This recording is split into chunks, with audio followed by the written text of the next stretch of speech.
À Lubumbashi, dans la province du Haut-Katanga, l'opération visant à ramasser les enfants de la rue et les délinquants pour les envoyer au centre de formation professionnelle de Kanyama-KCC a suscité des réactions à cause du comportement de certains éléments de la police. Cette initiative louable visant à offrir une seconde chance aux jeunes marginalisés de la société en leur fournissant une formation professionnelle pour les aider à sortir de la rue et à se réinsérer dans la société.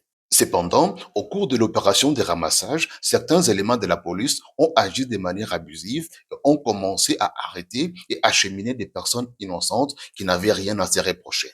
Nous encourageons l'idée, elle est bonne parce que les enfants communément appelés Chegues, les enfants de la rue, ont besoin d'être encadrés parce que ils ont été rejetés dans leur propre famille sur base de quelques motifs qui leur a poussé d'être dans la rue. Ces enfants sont très utiles. Nous saluons l'initiative de les prendre, de les amener dans un centre de formation. Question de les occuper, de leur donner une formation ou un métier quelconque qui pourra les être utile dans leur vie.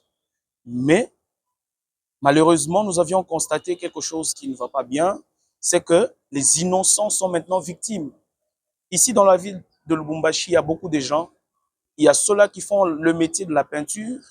Et pendant que le service était en train d'être effectué, et le peintre et les gens qui faisaient le service de car wash ont été ramassés. On trouve quelqu'un qui est responsable, qui a des longs cheveux, on le prend. Il y a des motards qui ont perdu leur moto. Il y a des papas responsables qui ont été ramassés parce que le motif était qu'il était sale.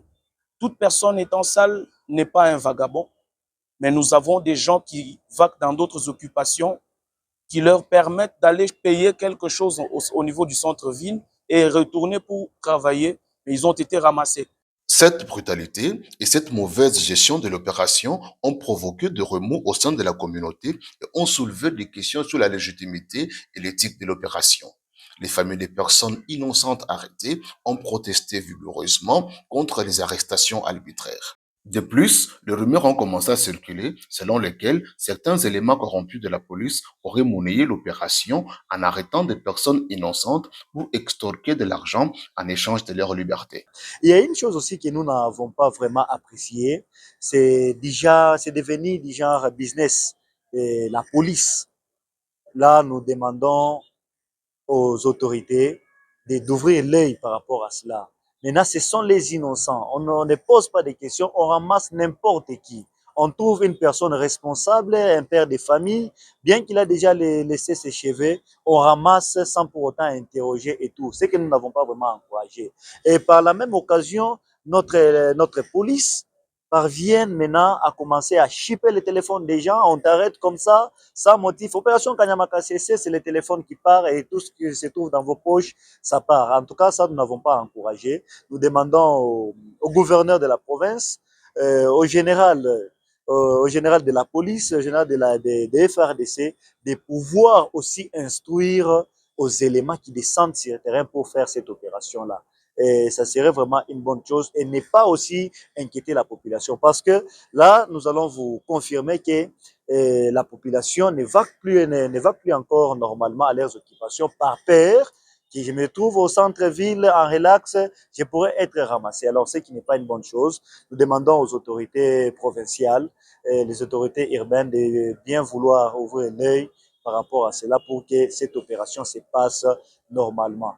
En fin de compte, cet événement tragique a mis en évidence la nécessité d'une approche plus réfléchie et respectueuse des droits de l'homme dans la gestion des questions sociales délicates telles que la réinsertion des enfants de la rue et les délinquants. Il a également souligné l'importance de la transparence, de la responsabilité et de l'intégrité dans les actions des forces de l'ordre pour préserver la confiance du public et assurer la justice pour tous.